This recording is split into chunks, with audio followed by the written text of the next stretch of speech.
A partir del 600 abans de Crist, les xarxes comercials a la Mediterrània s'intensifiquen i per Menorca suposa l'arribada de nous productes, tant exòtics com per exemple el vi, o l'arribada de noves creences i idees que suposaran canvis irreversibles en la societat talaiòtica. Aquesta cada vegada esdevindrà més jerarquitzada i la seva economia cada vegada serà més diversificada, tot i que continuaran visquent del camp.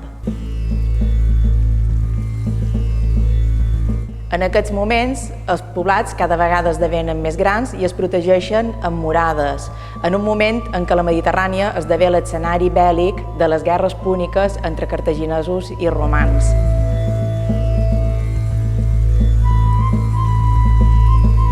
En aquestes batalles és on intervindran els foners baleàrics, que eren els mercenaris experts en tir amb fona. Les cases cada vegada són més monumentals i més estandarditzades i, en canvi, els talaiots perden el seu valor social i fins i tot alguns són abandonats.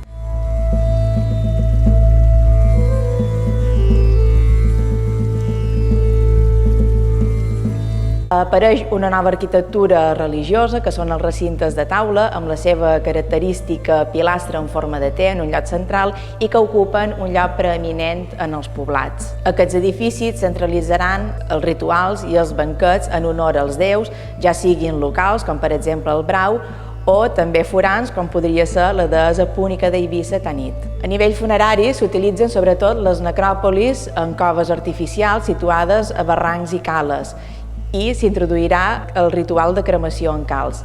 En aquest moment, els aixovars cada vegada esdevenen més ostentosos i es combinaran amb objectes foranis.